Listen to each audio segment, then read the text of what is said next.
The crew worldwide, from Cali to Twitter, real hardcore fans, boxing ass niggas, consistency cops, police the views, we'll pull up receipts for any debate you choose. Shout outs to Clan Archie for the dope production. Ring Gang stay with the best discussions.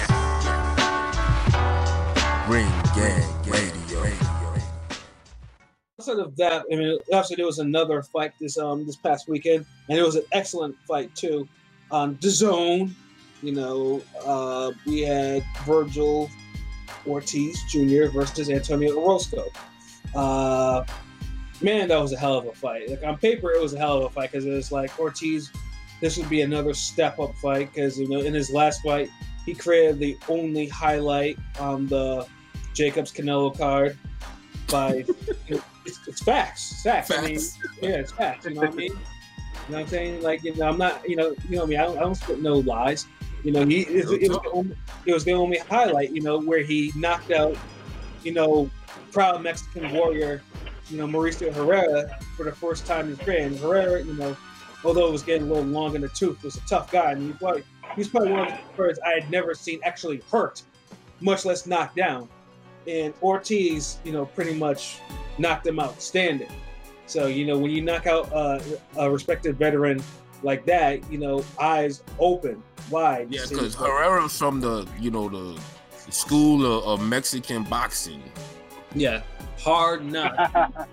You know, where, you know, they really produce champions. Like they you know, they actually pull through with world champions and some all-time greats and Hall of Famers. Yeah. And you know what's funny too? Mexicans, for the most part, if you don't get the respect that they really deserve. On this they don't. And yeah, that's exactly why I brought that up. So shout outs to the Mexican School of Boxing. And for that record, I don't consider Canelo a real proponent of that because, you know, Mexican fighters don't get tired. He does. So, you know, that's fact. Oh, see, you went on Canelo. I was just saying shit, man. I had to say because, you know, that was the elephant in the room, bro. But it's facts. It's facts. You know what I mean? So yeah, but Herrera is, you know, I mean, tough guy. I mean, absolutely tough guy, and it kind of stung to see him, you know, get knocked out like that. But it's like Ortiz, you know, this dude might be the real deal. So you put him in against Orozco. Now Orozco in the past has had trouble making weight at 140. But Orozco has stripes because he went the distance with Jose Ramirez, who of course is coming off a spectacular knockout against of Maurice Hooker. You know, so he gave Ramirez a real good fight. Like that was exactly that was a good fight. Tough fight, and he had never been stopped before. And even in this fight now with Ortiz, like he was giving Ortiz all types of hell. Like he was taking them shots. I'm like thinking, like, damn. Like I was like, okay, Ortiz might be in some fight. I mean, Ortiz was catching some fades in some of those rounds or whatever. A great back and forth fight, man. Especially you know, see a young, hungry fighter, you know, take advantage of the opportunity and the hype that he's given, or not given, you know, because you got to do a little to get hype, you know. Right. Absolutely. Sometimes you don't even have to win 2 gold medals. Facts. You know, there's a lot of real talk going on tonight, bro. You know, that's what it is. You know, lots of real talk. But yeah, I mean, Ortiz, like, eventually he wore down. Like, one thing about Ortiz is, like, you see, like, he's one of the few players that every punch he throws, you can tell it hurts. Like, he throws it with hard, bad intentions. Every single punch he throws. You know, and I was surprised that I thought Orozco was actually going to take that punishment. I mean, because he was more than willing to trade though. But Ortiz just he took it up a notch. Like he didn't stay in the first gear like he'd been doing. Like he took it up a notch and really beat the shit out of Orozco. And that left uppercut that sent him to the canvas was beautiful.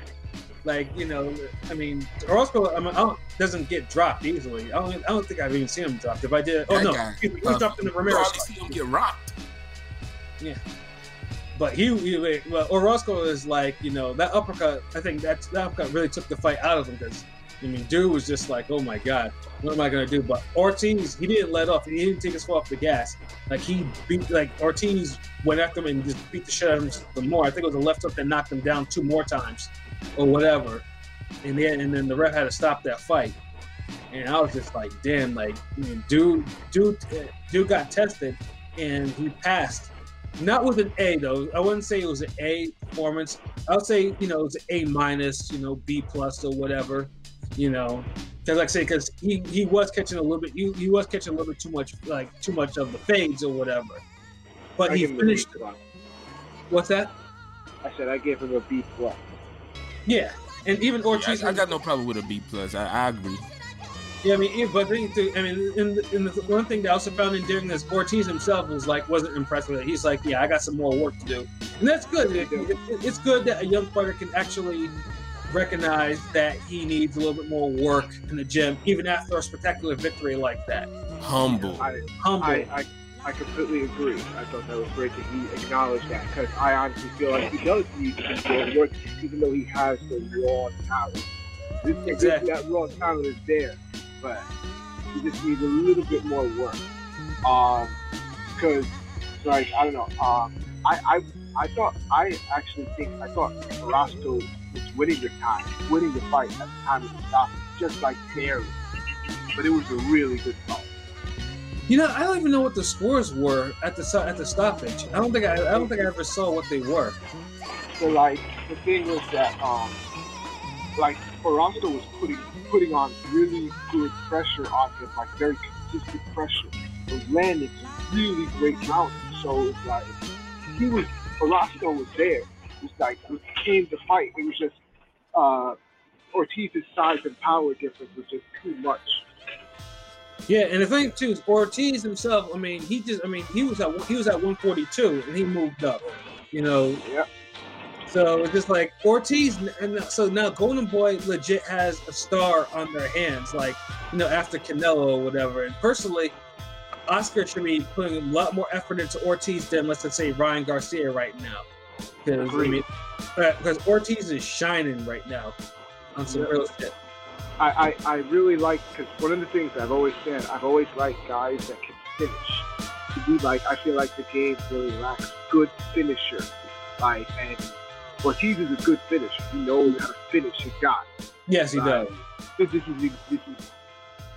a perfect example of how when you have a guy hurt, you finish him.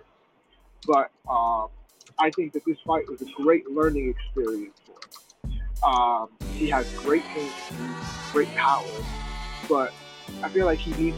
The one thing I noticed is I feel like he needs to use his jab more and like keep his opponent at he needs to keep his opponent at a distance, because like I felt like he was stepping too much into Orozco's range, and he could have easily just kept it at a distance and just landed those big shots at it from a distance instead of keeping himself inside of Orozco's range.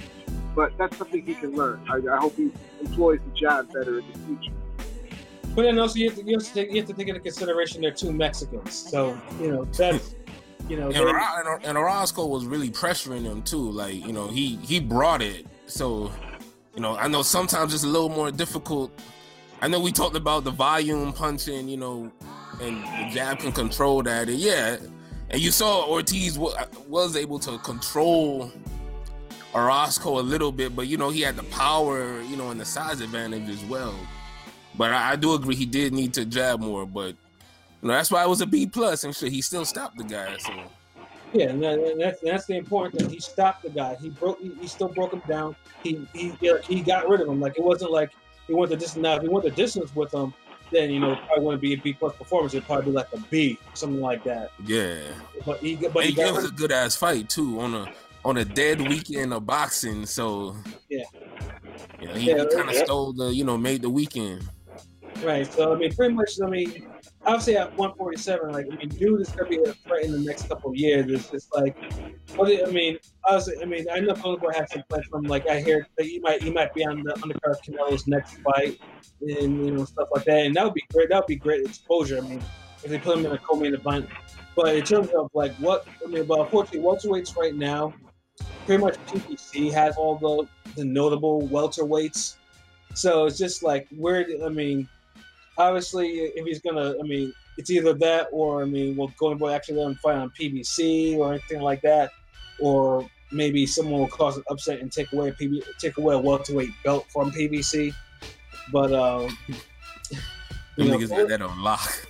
Yeah, I know. Yeah, but politically, it's gonna be hard for him to make headways into. I mean, he looking more impressive. He looked more impressive to me than you guys. Yeah, that's also very true. You know, it's just like I mean, Ortiz. I mean, yeah, Golden Boy. Hopefully they have some real plans. I mean, hopefully they don't try to stall his career. Like they don't put him in any bullshit fights, welterweight fights when he's clearly ready. Because I mean, obviously, let's say if PBC has all the welterweight belts, then you know they're gonna have to make some arrangements, make some deals. I mean, they could get another guy if they could find another guy like on a Orozco level. You know, somebody, you know, so he could get another test like that. Then maybe get someone higher than that, but. Right now, as it stands, he can't get a lesser fight than Orozco. Like honestly, like the momentum he building is too much. I agree, and then like I said, I mean, and hopefully they don't do anything like, hey, you know, let him fight for interim or a regular belt, you know, instead of fighting for the actual title like he's supposed to. So I mean. Yeah, I mean, we'll have to wait and see what happens. You know, hope how Oscar moves him going forward. But yeah, definitely, that fight was definitely the fight of the weekend, man.